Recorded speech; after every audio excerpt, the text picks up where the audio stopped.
అందుబాటులో ఉన్నారు, జాయిన్ అవుతున్నారు. వాసు, సీఎం రేవంత్ రెడ్డి కీలక ఆదేశాలు జారీ చేశారు కదా, ఎలాంటి ఆదేశాలు ఇవ్వడం జరిగింది, ముఖ్యంగా మానిటర్ కి సంబంధించి పూర్తి డీటెయిల్స్ చెప్పండి.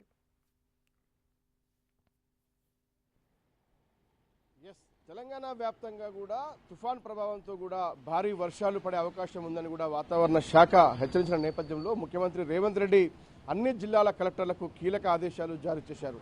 ప్రధానంగా వాటర్ లాగింగ్ పాయింట్స్తో పాటు ఏదైతే లోతట్టు ప్రాంతాలకు సంబంధించినటువంటి ఏరియాలో కూడా ప్రజలు ఎవరు కూడా ఇబ్బందులు పడకుండా అధికారులు ముందస్తుగా ఏర్పాటు చేయాలి. ఎందుకంటే వాతావరణ శాఖ ఏ జిల్లాలకు అలర్ట్ ప్రకటించిందో దాదాపు 20 జిల్లాలకు పైగా కూడా వర్ష ప్రభావం ఉండే అవకాశం ఉందని కూడా హెచ్చరించినటువంటి నేపథ్యంలో కూడా ఆ జిల్లాలకు సంబంధించిన అధికారులు కూడా ముందుగానే ఆయా ప్రాంతాలకు చేరుకొని అక్కడ లోతట్టు ప్రాంతాల్లో ఉన్నటువంటి ప్రజలను పునరావాస కేంద్రాలకు తరలించాలి. వాళ్ళకు అవసరమైనటువంటి నిత్యావసర సరుకులు కావచ్చు, ఇతర ఏర్పాట్లు చేయాలి. ఇక రోడ్లపైన బ్రిడ్జిలపైన ప్రవహించే నీటికి సంబంధించి అక్కడ ట్రాఫిక్ని కట్టడి చేయాలి. ఎవరు కూడా వరదలోకి వెళ్ళి ప్రమాదంలో చిక్కుకోకుండా కాపాడాల్సిన బాధ్యత అధికారులదని కూడా ముఖ్యమంత్రి రేవంత్ రెడ్డి స్పష్టంగా చెప్పడం జరిగింది.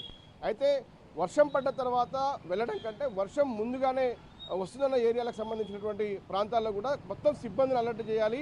ఈ దసరా సెలవులు ఉన్నప్పటికీ కూడా అందరూ కూడా అప్రమత్తంగా ఉండాలి, అందరూ అందుబాటులో ఉండాలి, అవసరమైతే సెలవులు కూడా క్యాన్సిల్ చేసుకోవాలని కూడా స్పష్టమైన ఆదేశాలు. ఎందుకంటే వర్షానికి సంబంధించి కూడా 48 గంటలు భారీ వర్షాలు ఉన్నాయి.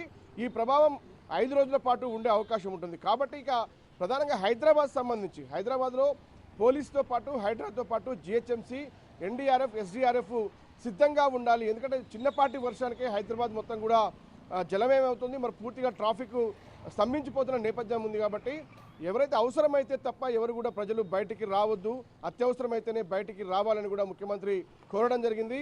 ఇక మిగతా అంశాలకు సంబంధించి అన్ని శాఖల అధికారులు, విద్యుత్ శాఖ, ఆరోగ్య శాఖ, పోలీస్ డిపార్ట్మెంట్తో పాటు మిగతా మున్సిపల్ శాఖలకు సంబంధించినటువంటి అధికారులు మొత్తం కూడా ఎప్పటికప్పుడు కోఆర్డినేట్ చేసుకోవాలి. ఎక్కడ ఎలాంటి ఇబ్బందులు ఉన్నాయి, ప్రజల నుంచి ఎలాంటి ఇబ్బందులు ఎదురవుతా ఉన్నాయి, అవసరమైతే టోల్ ఫ్రీ నెంబర్ ఏర్పాటు చేసుకొని కూడా ఎక్కడైతే ఇబ్బందులు ఉన్నారో తక్షణ సహాయం అందించే విధంగా అధికారులు ఒక పక్కా ప్రణాళిక సిద్ధం చేసుకోవాలని కూడా ముఖ్యమంత్రి ఆదేశాలు జారీ చేశారు. మరి కాసేపట్లో ముఖ్యమంత్రి కమాండ్ కంట్రోల్ సెంటర్కు చేరుకోబోతున్నారు. అక్కడి నుంచి కూడా వర్షాల ప్రభావం పైన కూడా జిల్లా కలెక్టర్లతో మరోసారి సమీక్షించే అవకాశం కనిపిస్తూ ఉంది.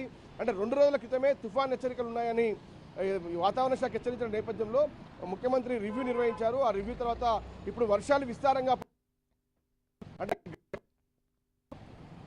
రెగ్యులర్గా వర్షాలు పడుతున్నాయి కాబట్టి ఇప్పటికే చాలా చెరువులు, కుంటలు, ప్రాజెక్టులు అన్నీ కూడా పొంగిపొరుతున్న నేపథ్యం. ఎందుకంటే ఒక పక్కన ప్రాజెక్టులన్నీ కూడా నిండుకుండం తలపిస్తున్న నేపథ్యంలో మరొకసారి వర్షాలు పడుతున్నటువంటి పరిస్థితుల్లో కూడా ఈ వరద ప్రభావం చాలా ఎక్కువగా ఉండే అవకాశం ఉంది. కాబట్టి పూర్తిగా నదుల దగ్గర కూడా అప్రమత్తంగా ఉండాలి, ఎవరిని ప్రజల్ని నీళ్ళలోకి దిగకుండా చూడాలి అనే అంశాన్ని కూడా ఆయన చెప్తున్నారు.